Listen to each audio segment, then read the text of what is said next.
మాకు ఇక్కడ చాలా తక్కువ కదా నేను ఉండేది. మనది ప్రాపర్ కర్ణాటక, బళ్ళారి డిస్ట్రిక్ట్ మాది.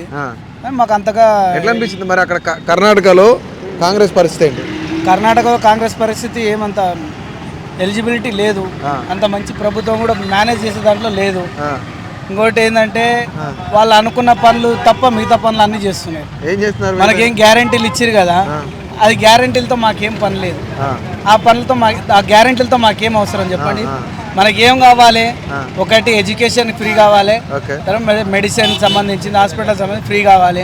తర్వాత ఏదైనా ఫ్రీ బస్సులు ఎవరికి పెట్టాలంటే హ్యాండిక్యాప్స్ లేదా భర్త లేని వాళ్ళు లేదా పూర్ పర్సన్కి పెడితే ఏదో ఒకటి బాగుంటుంది. కానీ ఇక అందరికీ ఫ్రీ బస్ అంటే పనికిరాని వాళ్ళంతా బస్సు ఎక్కుతా అంటే ఇక్కడ లోకల్ ఆటో వాళ్ళకి దెబ్బపడుతుంది, క్యాబ్ వాళ్ళకి దెబ్బపడుతుంది. దానివల్ల చాలా అది కరెక్ట్ కాదు. ఎంతవరకు కరెక్ట్ అంతవరకు అందరికీ అయితే అది అనుగుణం చేయొద్దు, ఆయన చేసి పెట్టినారు. అది ఒకటి. ఇంకోటి ఏమంటే మన దగ్గర వచ్చేసి ఈ నెక్స్ట్ ఈ ఎంపీ ఎలక్షన్ కర్ణాటకలో అయినంతవరకు బీజేపీనే. ఎందుకని? ఇప్పుడు అక్కడ గవర్నమెంట్ ఏమో కాంగ్రెస్ ఉంది, బీజేపీకి ఎన్ని అక్కడ సీట్లు ఎందుకు? రోడ్ వర్క్స్ ఎక్కడ బాగున్నాయి? కర్ణాటకలో ఎక్కడ బాగాలేదు. వాటర్ ఫెసిలిటీస్ ఎక్కడ ఉన్నాయి?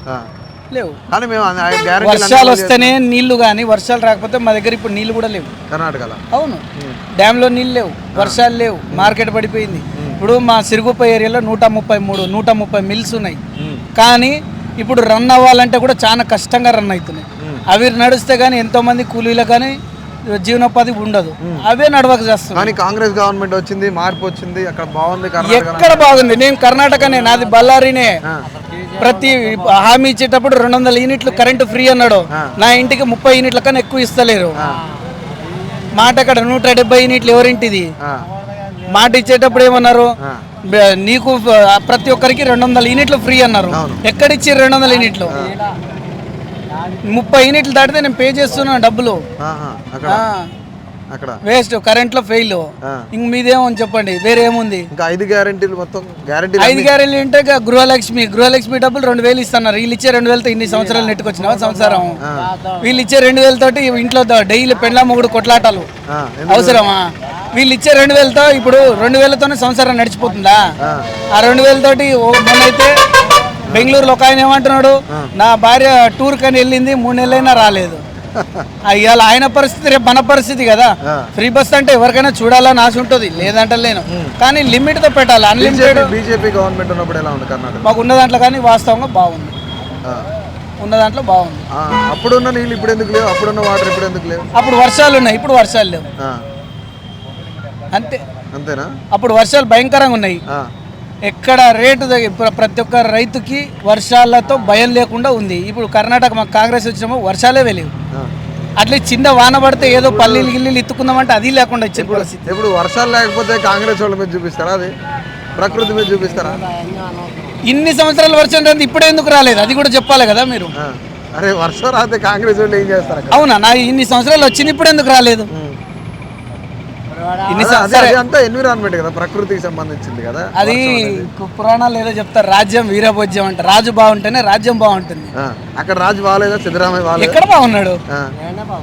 డికే శివకుమార్ సిద్ధరామయ్య మధ్య గొడవ. సిరుగుప్పలో కనక భవన్ అని చెప్పేసి ఓపెన్ చేసిరు, కనకదాసు భవనం. దాంట్లో ప్రతి ఒక్క ఫెసిలిటీస్ ఉంటాయి. కానీ ఇంతవరకు భవనం బునాది వేసిందే లాస్ట్, కానీ ఇంతవరకు ముందు పని చేస్తలేరు. రోడ్డు అంతే ఉంది, ఏం పెరుగుతుంది? ఏది పెరుగుతలేదు. మా సిరుగుప్పకి వస్తే దుమ్ము సిరుగుప్ప అంటారు, ధూళి సిరుగుప్ప. మా అంత డస్ట్ ఉంది మా ఏరియాలో, దాన్ని కంట్రోల్ చేయడానికి ఎవరి వల్ల అయితే లేదు.